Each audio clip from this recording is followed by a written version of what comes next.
One of the most frustrating, expensive, and time-consuming problems you can possibly have on your car.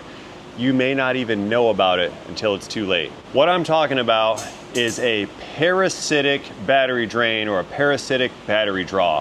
What is that? Well, let's break it down in English. It's a parasite, okay? It's a parasite on the electrical system. Now, what that means in the real world translation is oftentimes there is something in the vehicle that is not power off, has a short circuit to power, or some other type of internal flaw like in a module, in a wiring harness, or even in an actual powered component that is causing the battery to drain down and become dead overnight.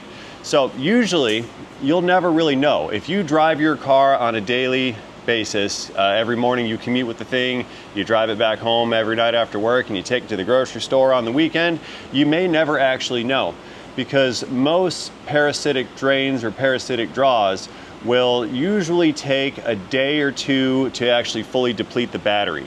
So if you've got a good healthy battery in your car and your car has a parasitic power drain on it, the next morning when you go to start the car, there's probably enough power left over inside of that battery to get that engine to start up. However, if you're on a really, really cold day, or your battery health is starting to degrade, it's getting weak, it's getting old, one day you're gonna go outside to go hit that key, click, click, click, click, click, nothing's gonna happen. Your power is too low to make the starter start, and you are left stranded, dead in the water. So this is where it gets expensive. What do? You got a dead battery. Okay, I'm gonna go down to the store and I'm gonna go fetch a car battery real quick. It's easy, no problem, I can throw a battery in there. You toss your brand new battery in there, you paid a couple $100 for it, took you an hour, 2 hours, go to the store, get a ride, come back, get the battery, find your battery in your car, install the battery, take your old battery back out, put it back in the car, drive it back to the parts store, turn your core back in for your $10, $20 of core credit, and then you go on about your business. Well, what happens next? The next day or the day after, you go back out there and uh-oh, your battery's dead again. Click, click, click, click, click, click, thing won't start. So then you think you've got yourself a bad battery. So you pull the battery back out of the car, you spend another hour and a half, you take it back down to the parts store. They put their little tester thing on there and they say, no sir, this battery's just low on charge. Let's charge it back up and then we'll test it again. So they make you wait around for a half hour while they charge the battery. They throw it on their tester and then they go, hey, sorry, no warranty, your battery's good, you don't have a problem here. Well, that's frustrating. I've just put 2 batteries in this car. It cost me like 4 hours of my life. I'm missing a day of work, and now I've got to take the thing to a shop. So you take it down to the shop, you drop it off. The guys at the shop go, oh, it might be a battery. And you're like, no, I just put a battery in there, and you tell them the whole thing, but the guy's not really, you're not feeling it. You're not feeling really good about the interaction because he doesn't know your frustration, and you're starting to elevate because this little problem is starting to chip away at you. And one little hint, the guys in the shop, they do not want to do parasitic battery draw or drain test either. It's time consuming, it's expensive. We know you're frustrated. You've already spent money on this problem and now you've got to spend more money on the problem. So in the customer's point of view, I've spent $300 or $400 on this car and it just has a dead battery. Why can't I make the battery go back together? So it's an uphill battle for both parties. We don't like to put the effort and the time into finding these parasitic battery draws. It's hard to do. It's extremely hard to do. It's methodical. It takes knowledge. It consumes a bunch of time. And the reality is, in flat rate technician land, there are a billion other jobs a tech could be doing that's going to pay him more money than spending time on your dead battery issue. But not to worry, because there are some of us out there who are willing to take on the challenge, that will investigate the solution or the problem to find the solution, and they will look at all possible aspects of what could be causing this battery to fall down and go dead overnight. And I'm going to show you some of those steps today. This car behind me, it's a 2012 Chevrolet Traverse, I believe. It's got a 3 point something liter, I think a 3.4 in there. I'll have to double check. 3.6, that's the one. Yep, 3.6, got 3.6 liter. But this one, it goes through those similar symptoms. Now, the customer has gone down to the Walmart and he put a battery in there and he went through that whole charade that we just talked about, and the vehicle still wants to draw dead overnight. So what we're gonna do in this video is we're gonna go through the steps to set up the meter so we can measure how much current is leaving the battery when the battery is asleep, or when the vehicle is asleep. When it's in the shutdown position, all the modules have powered off, all the doors are closed, everything is switched in the off position, when we should have very minimal amperage draw out of that battery in those conditions. In this video, we are going to set up this meter in line with the battery so that we can measure how much current is being removed from the battery when the vehicle is in a shutdown state. That's when all the modules are asleep, all the switches are off, all the doors are closed, the vehicle is in a hibernation period. At that point, we need to use the meter to measure the amount of current passing through the battery cables to determine if it's within the specified range or if it's not in the specified range. Now, in a car battery 12-volt electrical system, there's not really a spec, but there's a general rule of thumb. We're looking, I want to say 500 milliamps, which is half an amp on the super high side, and we can see them all the way down to 30 milliamps on the low side. And that depends on the amount of modules in the vehicle and what those are doing. For example, a vehicle that has an OnStar module or a telecommunication module or a telematic module, any of the modules that can wirelessly communicate to the satellites in outer space, those modules are going to stay somewhat awake during the vehicle shutdown period, and they're always going to be drawing power. The remote control door lock receiver, that's another fantastic example. Those modules are always powered on in a low power mode when the vehicle's asleep. That way they don't draw down the battery. But we still need those modules to be activated when we need to use the services that they provide, like our remote control door lock or our forward pass thing, or when the vehicle is reporting itself back to the manufacturers to let them know how you're driving it or what you're doing with it, or if there's a trouble code involved. Now, in order to do this, and to inspect this vehicle, we need to be able to gain access to the interior of the vehicle. But every time we open up the door, things power on. Look, we've got chimes coming on, we've got lights coming on, there's some gauge cluster activity that's starting to take place, so we need to make sure that none of those events occur while we're entering and exiting the vehicle. And we're gonna do that by lying to it. We're gonna tell this vehicle right here that the door is closed. So we have our door latch right here, okay? When we close the door, it's gonna click around that door check right there. It's gonna lock into place, and that's what secures the door to our B pillar, okay? Well, what we're gonna do is we're gonna close the switch that's inside of this latch. There's an electrical switch in there. So with this in the closed position, you heard the chimes turn off? So now the body control module in this vehicle believes that that door is in the closed position, right? So we're gonna do that to all the doors. That way we can have free range roaming access to this vehicle's interior.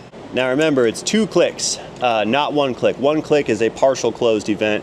2 clicks is the fully latched and closed position. Now, we need to remember to not shut or slam these doors with that latch in the closed position. You can damage the latch, and that would be bad. But we do need to get into the vehicle for several reasons. We need to inspect the lights, the chimes, the sensors, and we need access to the battery, which is located in the interior of this particular setup. Yeah, some of them are in the trunk, some of them are under the hood, some of them are under the seat. And in this case, we are under the seat. So now the vehicle believes, or the body control module rather, it doesn't believe anything, it's just a vehicle, it doesn't have a belief structure, but the body control module is not receiving signals from the door latch sensors that the doors are open. So it should enable the conditions to allow that BCM to shut down and stop drawing power. That's irrelevant at the moment because we still have to take the battery terminals off to connect the meters, but after that we can let this thing go to sleep, we can let it hibernate, and we can begin observing. So when I began the video, I mentioned that this is a potentially aggravating and time-consuming process, and that's because of the nature of the experiment, you could say. See, most of the frustration here is gonna come from the sheer amount of time that's involved in conducting this experiment, because this thing has to sit around for a while, and we have to observe it. The customer's complaint condition states that it dies overnight. So we have to recreate that and probably observe this over a period of 12 to 24 hours to have any conclusive results. So what we're going to do is we're going to set this meter up to monitor the amperage passing through it, okay? So we're going to stick this over here, I think milliamps. If it doesn't range properly, we'll switch it to the amp side. But we're going to put this here on milliamps, and we're going to connect this meter in line with our negative battery terminal, okay? So what that means is all the current that's passing through this battery terminal is going to pass through this lead and of course the negative lead.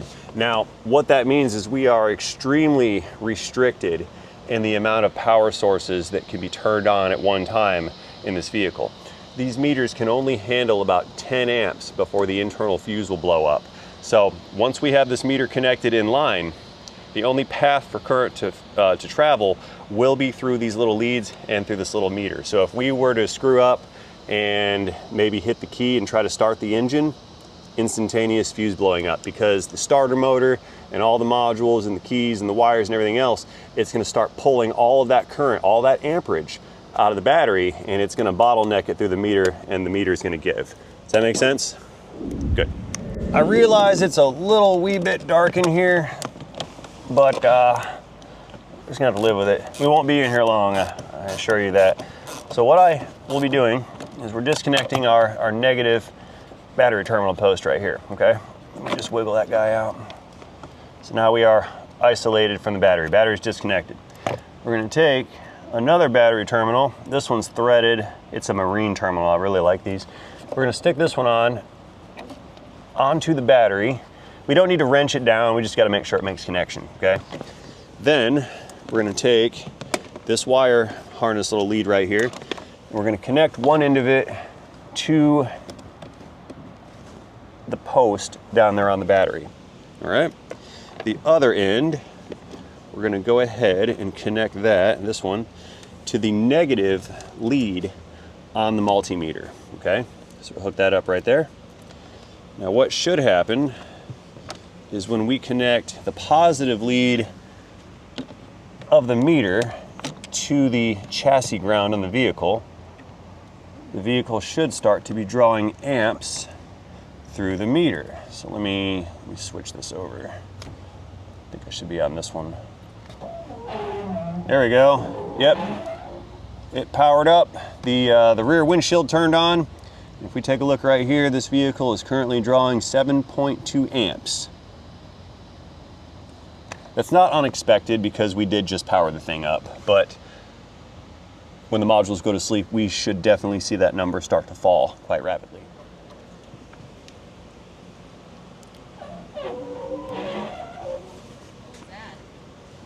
That was the rear wipey blade. Oh. I plugged power back in, and then the wipey blade started wiping. All right, so this vehicle here is hanging out at 2 amps right now.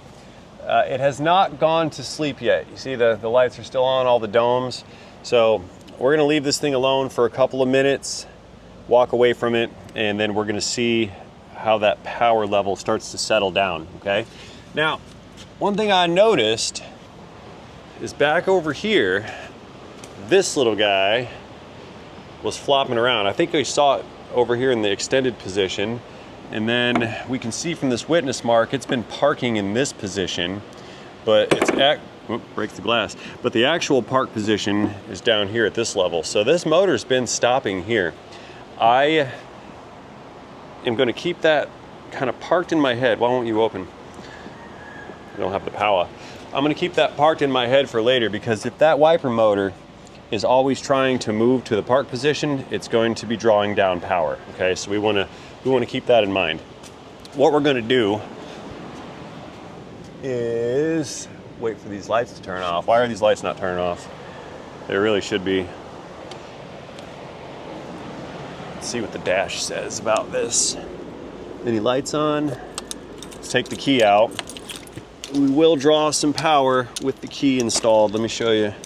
Let's see if it'll do it when I plug this key back in. We put the key in the ignition. No, she's not doing it. That's good. Yeah, there is a signal to the BCM that actuates when that key is installed, so there will be a voltage change.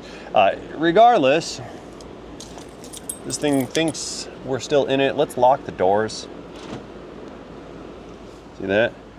Hit the door lock button. We jumped up to almost 7 amps, and it's now holding at 7 amps. So we should see these turn off in a moment. Let's just be patient and wait.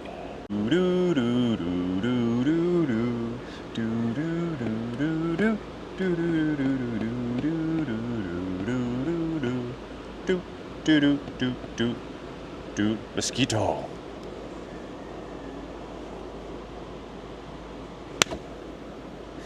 Got him, little vampire. All right, let's check this thing. Full disclosure and disclaimer, I had to power this back up to get the lift gate to open up so I could tell the lift gate was closed so I can get access back here. Like I said, I suspect that this wipey motor might be an issue, but I had to get access to it. So we did kind of ruin the experiment that I had recorded by powering this back up, but I have since placed it back into the same condition and put the meter back on the batteries. You see the cables down there and whatnot. And we're drawing down just shy of 200 milliamps right there. You guys, let me get the glare out of this. Yeah, 0.207 amps. That's 200 milliamps or so. That's kind of in spec, to tell you the truth. That's not really out of line. 300 milliamps, I'd start being concerned. On this car right here, that's probably gonna be the ceiling. Whoa, there we go, look at that. Just spiked up to 4 amps. And we're just sitting here, doing nothing in the car. 4 amps. So glad we caught that, 3 amps. So, we need to figure out what's doing it. 1.5 amps, 1 amp, 0.9, so whatever caused that is now reducing its power draw, but 900 milliamps, that's wild. Yeah, that's up there. I'm suspecting it's out back at the wiper blade deal. Let me see if I can't. I just flipped the switch and look at that. I don't know if that was... No, that's the front wipers, not the rear. Where's the rear wiper? Is that the rear? I don't know. Amps are back up though. Let me fiddle with this some until I can observe it and recreate it. Figure out how the rears work. Hang on. All right, I walked away to go check out a turbocharged Camaro. Came back and we are at like 30 milliamps. That's what we like to see. I'm gonna touch this switch again and just see if that was a coincidence that the switch did that or if it was something else. And I'm actuating our switch here and oops, shouldn't have done that. I just hit flash to pass. Woke everything back up, see that? And I've invalidated my experiment because I touched the wrong button. So now we have to wait for it to go to sleep again and then try again. This is why this is a painstaking and aggravating process, because you keep running down dead ends and dead ends and dead ends. You try something, you unplug something, you have to wait, you have to watch, you have to come back to it, you have to document what you found, and then you have to be able to repeat it with confidence so you can pinpoint the actual problem. It's very frustrating. Yep, see, now we're 200 milliamps and falling a little bit. There we go, 30. I'm gonna hit that switch again without pulling the flash to pass, and we're not getting any actuation. Okay. One other thing that I glossed over quickly, before beginning any kind of load seeking parasitic draw test on your vehicle, you need to make sure that all aftermarket accessories are disconnected. I just saw down here, this fella's got some kind of an OBD2 plug-in device. I'm not certain where it goes, clearly up into the dash somewhere. Maybe a camera back here? Oh yeah, yep, there we go, look. We got one, we got a little dash cam right there. So make sure that all of those items are disconnected before beginning your test. And it would also serve well to plug them in during the test to see if that's actually the cause of the draw. So we're gonna just do that right now since we're talking about it. I'm gonna plug this in. That one's got a switch on it. Let's flip the switch, click. All right, we turned off the camera. That camera appears to be, flipped it again, camera came on. So we can conclude that this camera roundabout draws about 100 milliamps. Okay, let's turn it back off. Yep, 30 milliamps. Turn it back on. That's power up, amperage up to 200, and it's gonna fall to like 120, 130, yep. So that camera right there draws 100 milliamps just sitting there. So that's pretty much 1/3 of the allowable amp draw just with that aftermarket camera. So you've gotta unplug and shut down your aftermarket accessories for this type of testing. Your radio is another big deal. If you had a radio installed and then the radio, or then your vehicle is running into a drawdown situation, go back and recheck your radio.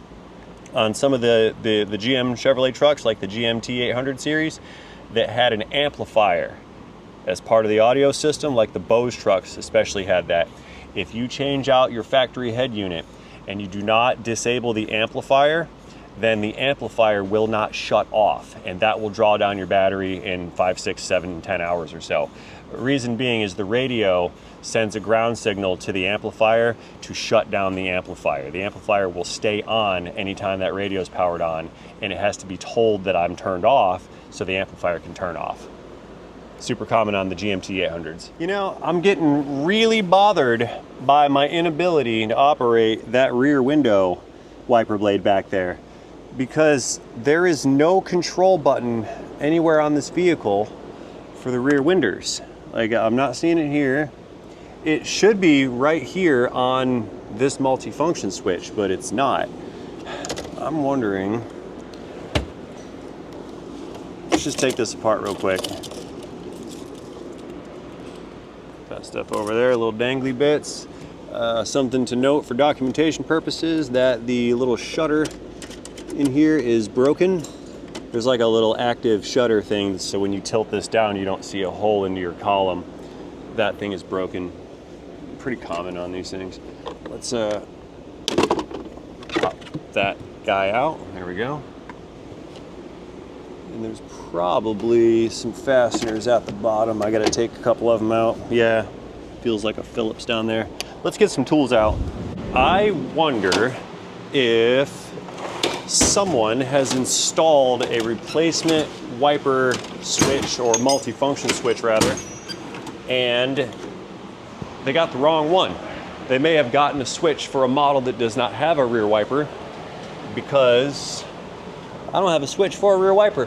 Why do I smell fire?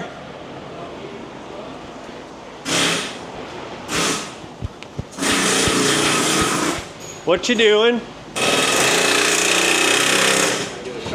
Oh, okay.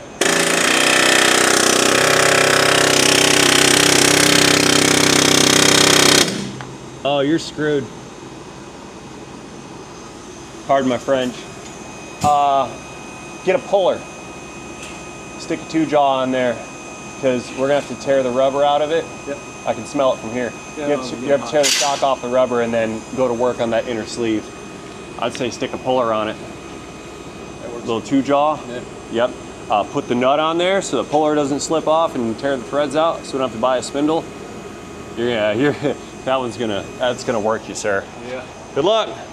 I'm doing a parasitic battery drain experiment test. You want to switch me? Yeah. I can tear out some metal and you can poke around at this car for 3 days and figure out where 200 milliamps is going. I'll mess with the metal. It makes the nickel black out. All right, that's fair enough. Thanks. I'll do the hard work. No worries. See you later. Yeah, hey, bet you're cheesing.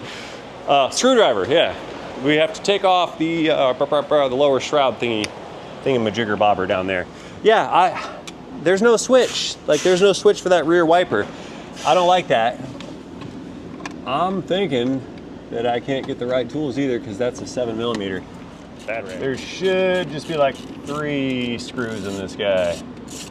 Trace in español.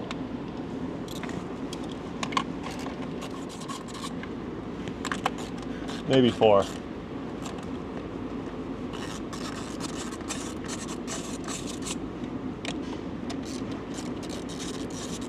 Yep, that clamshell piece is gonna fall away.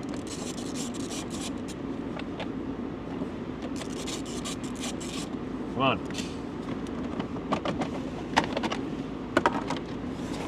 Okay, so let's see what we get here. Little tab on the top, another little tab on the bottom. Pull that switch out. Let's unplug it.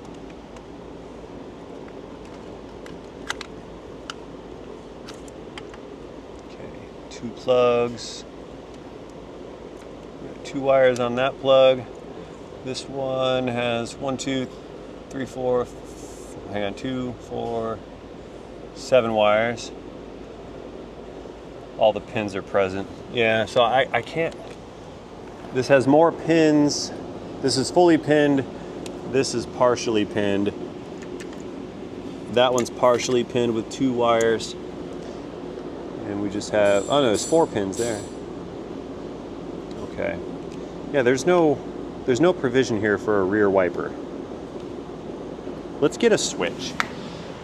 Because I'm thinking that for some unknown reason to me, that wiper tends to run on first power up, because there's probably not a ground to tell the motor to turn off, and the motor is seeking,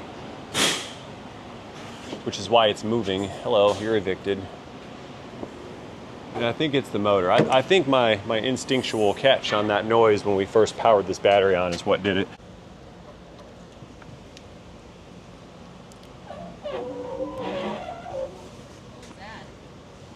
That was the rear wipey blade. I plugged power back in, and then the wipey blade started wiping.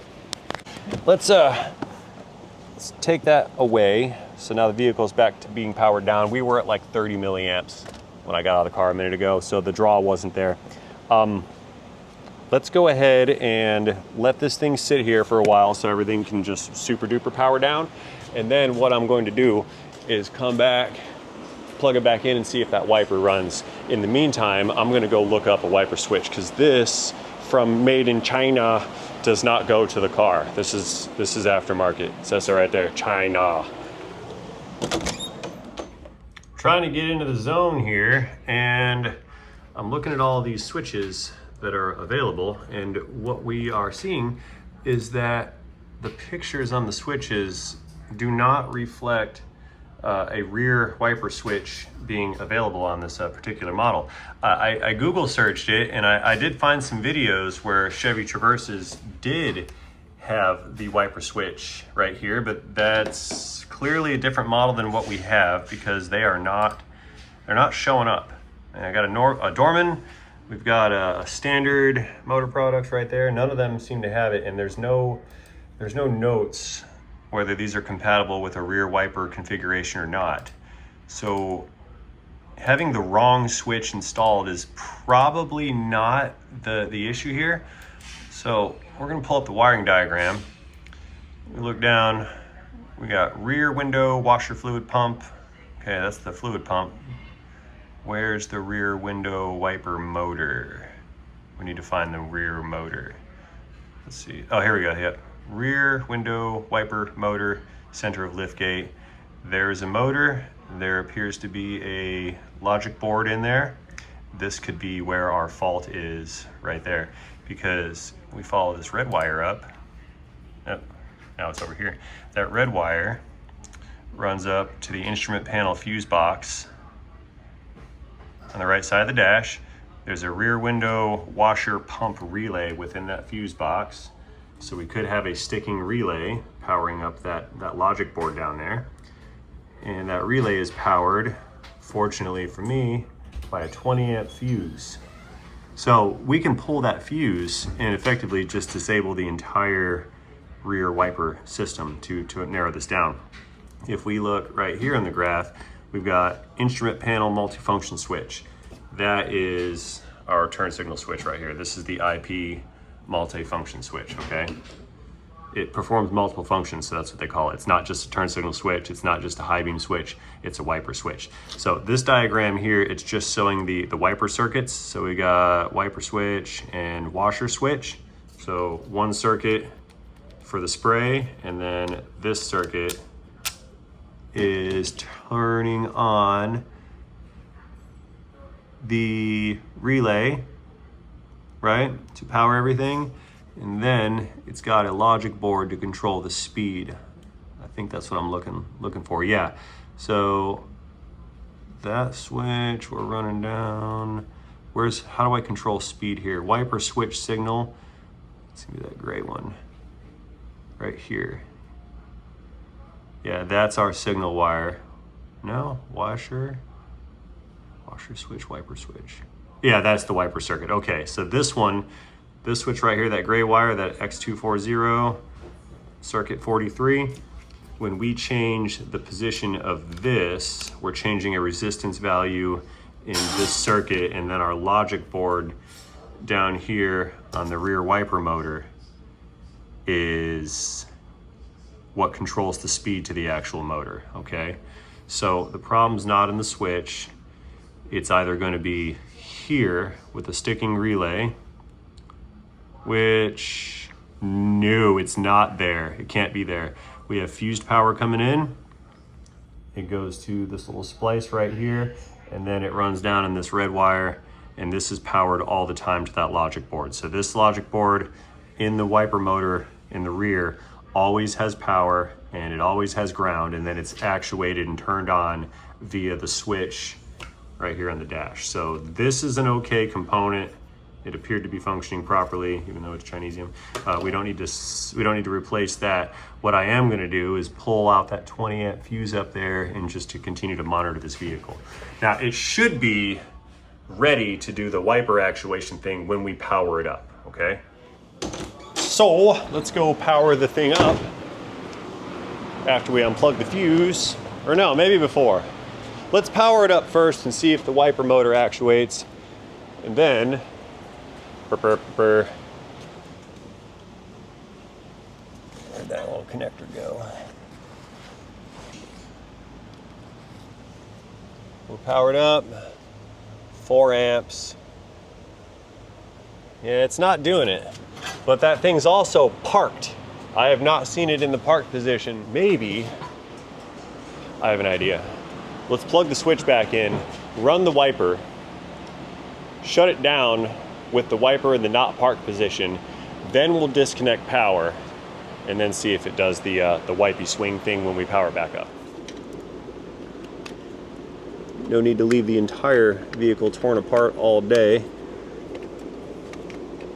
So take this little guy, slip it in like so, clickage. Very good. Yeah, looky there, we're not drawing anything for power. Let's throw the key back in it. Yeah, see what I was saying? You put the key in, it just woke up the module. Yep. Well, 15 amps. Nope, can't power it up. Sorry. Turn that off.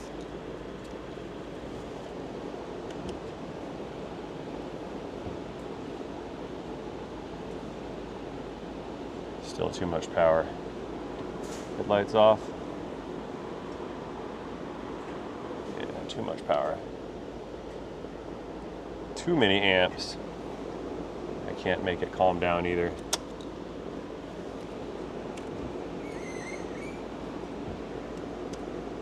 But nothing out of the rear. Now it's not doing anything.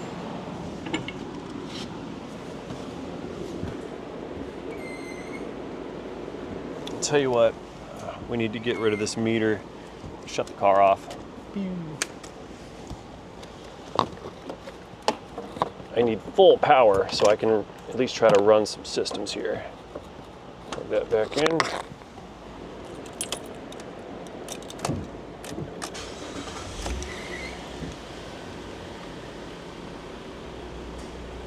Okay. So let's unlatch the lift gate. Here's our button.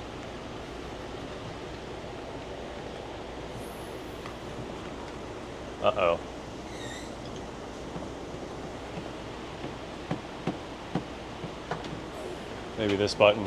It thinks it's closed. Hang on. Oh no. Uh-oh. I locked myself out. Pushing the unlock buttons. Releasing door locks. The door locks! There we go. Unhappy liftgate motor too.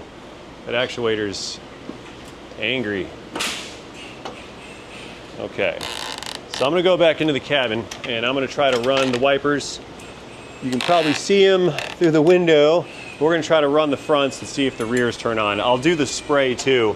The spray should at least actuate that motor.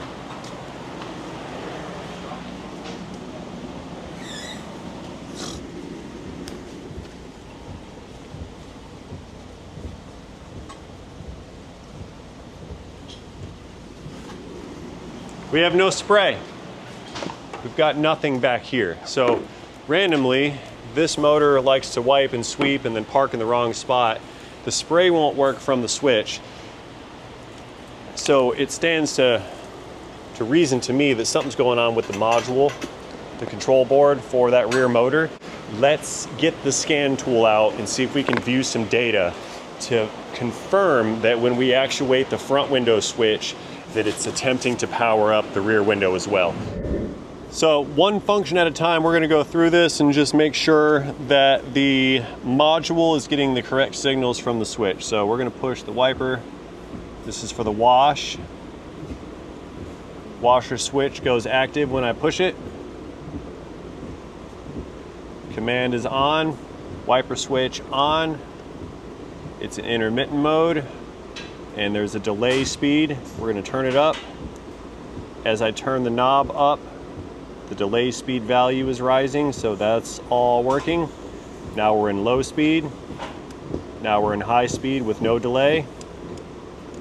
And back off again. So everybody seems to be responding. Park switch, wiper park switch, inactive while it's running. We let go. Park switch, active. Okay, it parked. Wiper relay command. That happens anytime you turn the wipers on. So that's all looking good on the fronts.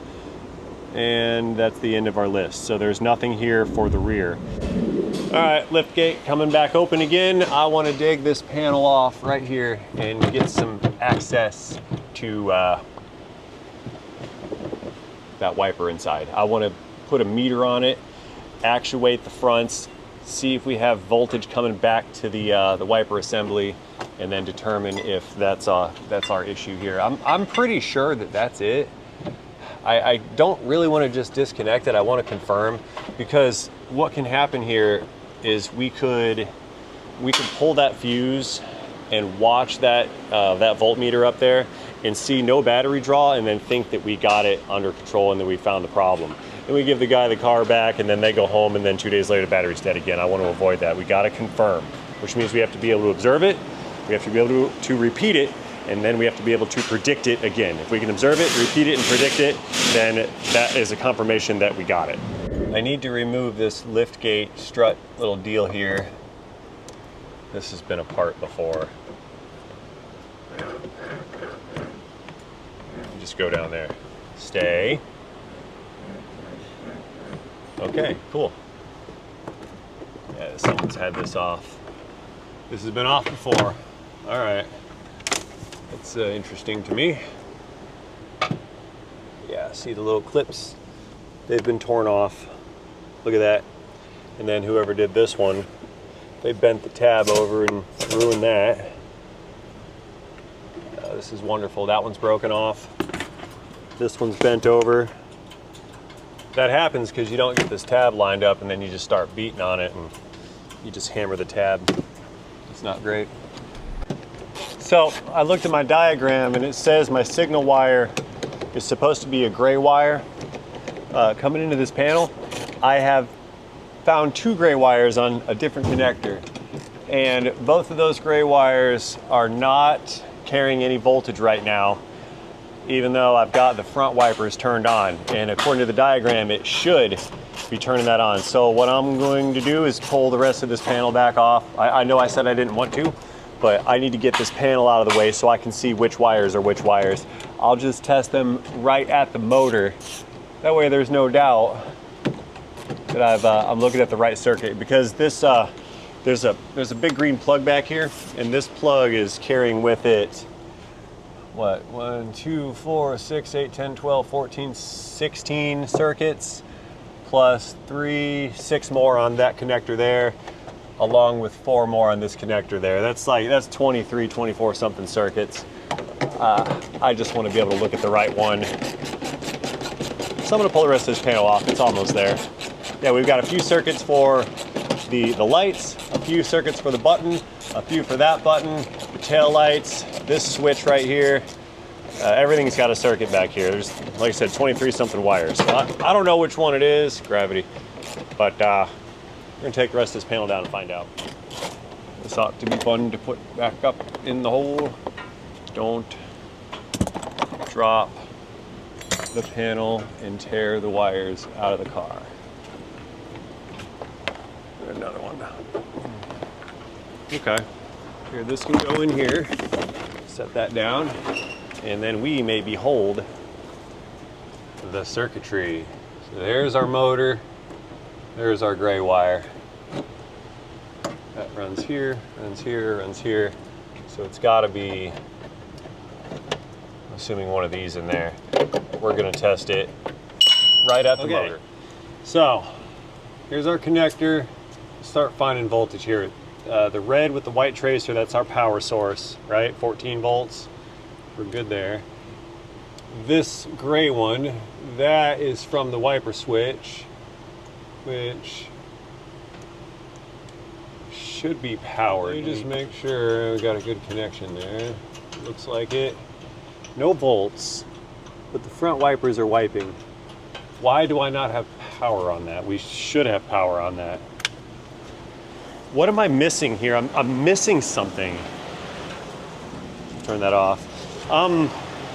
Back to my computerizer. I need more info. Something's not right. Yeah, I should have power there, and I don't. Let's pull up theory and operation real quick and see. I'm missing something, very much so. The diagram: multifunction switch, washer circuit, wiper circuit. Gray wire is what we were just looking at. Gray wire goes down to the logic board in the motor assembly. Gray wire is supposed to power wiper switch signal, right? And that's going to allow the motor to actuate. Why am I not getting power here? What am I missing? That doesn't make any sense. My theory here is that this rear motor doesn't know what to do, because it's not getting its cue from the front switch, but the front switch is off and on, and there's no change in what's happening here. So we either have a broken wire, we've got a bad connection here, or I'm missing something. So we're gonna do theory and operation. I'm gonna see what all data says how this is supposed to work. Let's just restart the search queue. Rear wiper, washer, system, description, and operation. Okay. Rear wiper operation. The rear wiper is controlled by an input from the rear wiper / washer switch. This is located on the center console of the switch bank. Center console of the switch bank. Did I look at it earlier and not see it? The rear wiper / washer switch is a 3-position switch. When the wiper portion of the switch is pushed to its detent, the rear wipers are turned on. A voltage signal from the BCM is applied through the wiper washer switch to the rear wiper motor to command it on. When the switch in the center console or the rest position, the wipers are off. Okay, so that thing says it's in the center console, but this instrument panel multifunction switch, that's the one on the steering column. The multifunction switch is the one on the steering column. But that thing says it's in the center console.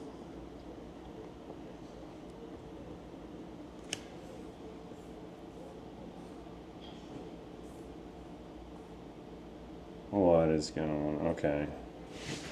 Let's go check the center console. Maybe I'm barking up the wrong tree. Lauren, am I wrong? Am I barking up the wrong tree? No, you're never wrong. Yes, I'm totally wrong. I'm wrong about something because this isn't adding up. Why? Instrument panel multifunction switch. This is the multifunction switch, but this is not the center console. This is the steering column. This is the instrument panel.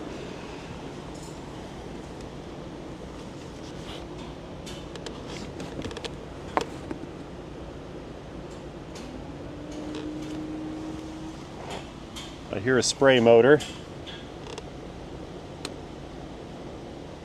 Okay.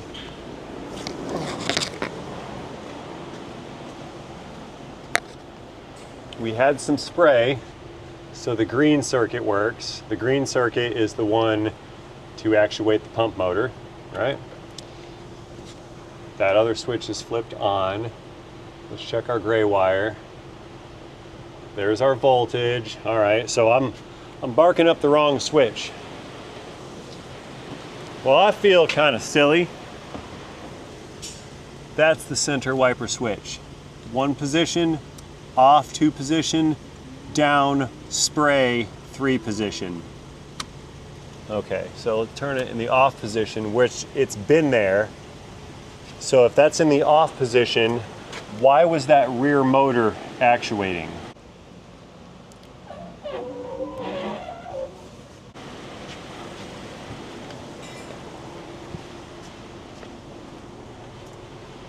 Do this. Plug it in. Get this out of the way. Get this out of the way. I'm going to bring this down here a little bit.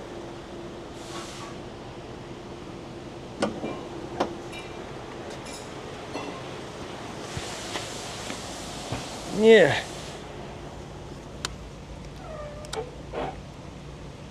Ah, see that? I turned it on. I turned it off. Oh. Now it's off. There's some spray.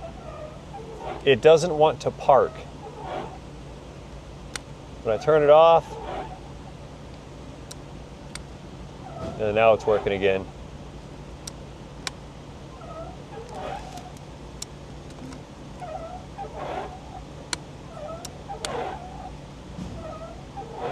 All right.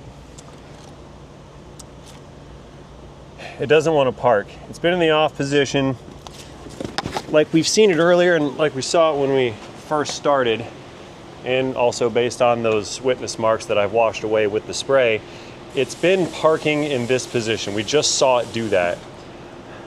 I'm going to go ahead and register my hypothesis that this motor and its logic board inside is the most likely cause for the battery drain situation.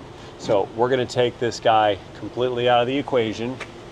I'm going to tell the rear lift gate that we are closed. There we go.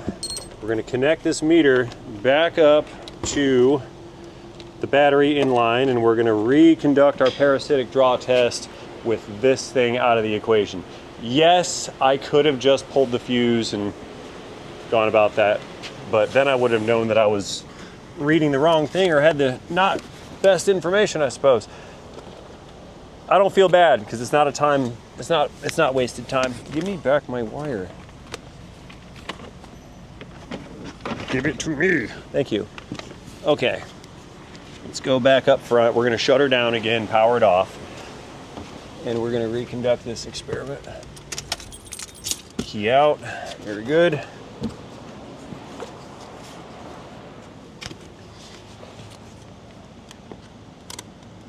Amps.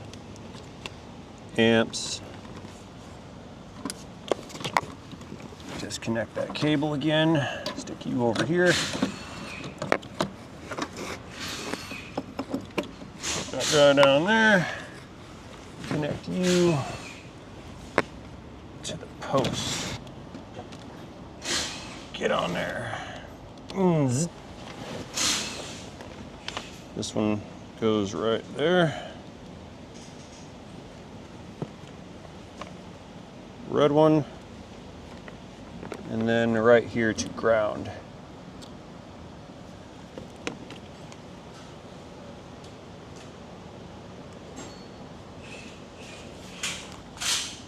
Yep. After freshly reconnecting the meterizer, we're back up to 4 amps again, but all the modules are freshly awake, so we're gonna hang out, let it calm down and go to sleep. Rear wiper is disconnected. I'm expecting, I don't really know what to expect. What I'm hoping for is that we get a good settled amp draw out of it, and then we can go back over there and plug that, yep, looking good. Then we can plug the rear wiper back in and then watch an amp spike occur. If that's the case, that's gonna let me know I'm on a good direction here. Yep, look at that. 30 milliamps, okay. So let's go back out, plug that motor back in, and if we get an amp spike, then we know, or we can maybe conclude more definitively that that's the cause. Okay, so that's nothing concrete there. It's still hanging out 30 milliamps. That's not really what I was shooting for, but I was hoping this was gonna get easy and it was just gonna confess to its war crimes.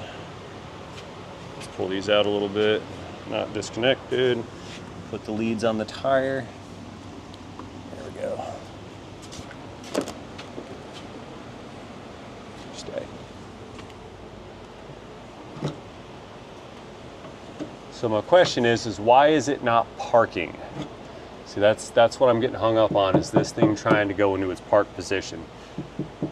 Our amp change is not really affecting anything. No. So I'm gonna leave it unplugged. We're gonna sit here. We're gonna walk away.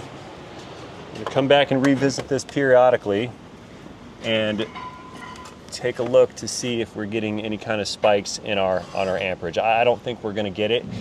Alrighty, it's actually been like probably about 3 hours. I was inside doing some administrative work in the office in there, and I got to respond to my first ever 1-star Google review. It was fantastic. So yeah, I was doing that. Yeah, you guys want to go read it, go check out Ray's Auto Clinic on the Google page. You'll find the reviews. Go check them out. This is actually a pretty good one. Dude had a whole giant paragraph. So anyway, coming back out here to the meter, we're still hanging out real low on the amp draw. We're what, 10 milliamps? This is perfect. So what I'm going to do, we're gonna leave this alone. It's in today. We're gonna close this up. This thing is still latched. This wiper is still disconnected. We're gonna walk away. I'm gonna leave and I'm gonna go home. I'm gonna take a voltage measurement before we go, and I'm gonna come back tomorrow morning and we're gonna take the same voltage measurement. If voltage is about the same, there was no battery drain. If the voltage has gone down substantially, you know, like a volt, half a volt maybe, then we know that the drain is still there and that I'm barking up the wrong tree. So let's get another meter out real quick. Let's take a voltage measurement, we'll write it down, and then we'll recheck this first thing in the AM. So we're just gonna grab some leads real quick, and we will use that other meter that shut off to get ourselves a voltage reading real quick, 2 more leads. Okay, let's go get some DC volts set up right here. There we go.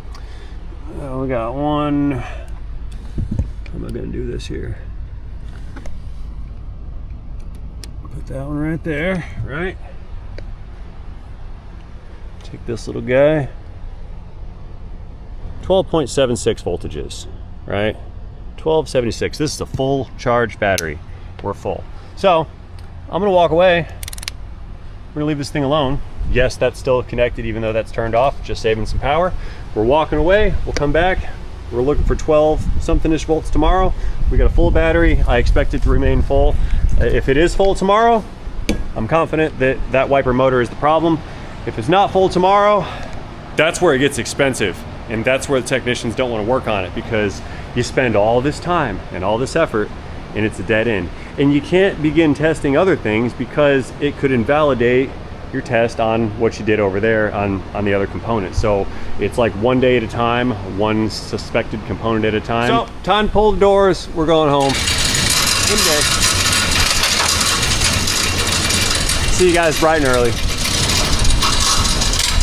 Alrighty, moment of truth. It's actually like the following work day. So we left on a Friday, it's now a Monday. So it's been like 2.5 full days, okay? We're coming back in. The car is relatively undisturbed. Let's power on some illuminators here. Surface of the sun mode. Let's fire up the meter.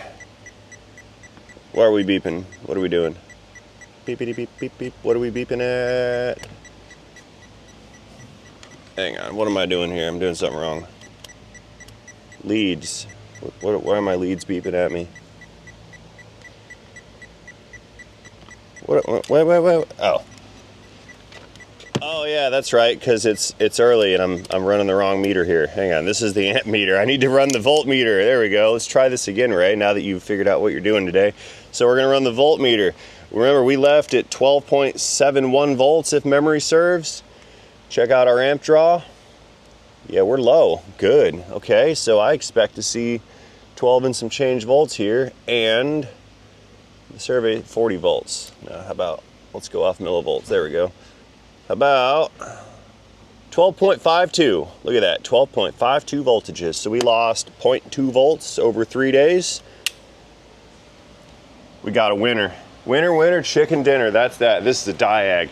Problem, failing to park rear wiper motor assembly. That's what it is. So this vehicle is going to need a starter motor because the starter hangs up on occasion, and it's going to need a rear wiper motor assembly because the rear wiper is not parking and it's drawing the battery down. Now, I did end up replacing inside of here earlier a blend door actuator. That's the actuators that turn the doors for your HVAC and your AC vents. So if you want hot, you turn your knob, the little motor inside moves the door, and it switches it from cold to hot. Well, this thing had a clicking actuator that wouldn't stay in the parked position. That's often caused because the actuator fails to tell the control module the position that it's in. So the control module continuously tries to park the actuator in whatever position you had selected. Well, if that feedback does not return back to the control module, then the actuator continues to try to move and move and move and move. It's parked, but the controller doesn't know it's parked. So what'll happen is randomly, usually all night long, those actuators, they'll try to move and the gears are stripping out of them. That's the clicking noise. Click, click, click, click, click, click, click. So the little motor's in there running like full chooch on occasion. Well, that also will draw down your vehicle's battery. So between that wiper motor thing and that actuator, I don't think the actuator is really the cause of it. I'm certain the majority of it was the wiper motor. But between those two defects, we figured out where the battery voltage is going. So now I gotta call my customer, tell them, hey man, we need to put a rear wiper thing in there, or just disconnect it and no longer use it, which I'm not a fan of doing that, disabling features. It's not the greatest idea. But we could just disconnect it, and then that's gone. That's handled and finished. I've replaced the actuator in there for the annoying loud clicking noises, and we proved out that there's no longer a battery draw. So like I said, we just need to put the starter in it. I've got to call him up, update him, see what else he wants to do, and then go from there. So that being said, you guys, I've got nothing more. This is a diag. It is a long diag. It took an entire weekend to confirm everything, but we got it down pat and handled. So no parts cannon on this one. The diagnostic is confirmed. Thanks for watching. I'm closing it out. I'll update you guys if we do any more work on it. Appreciate you being here. See you guys in the next one. End of transmission.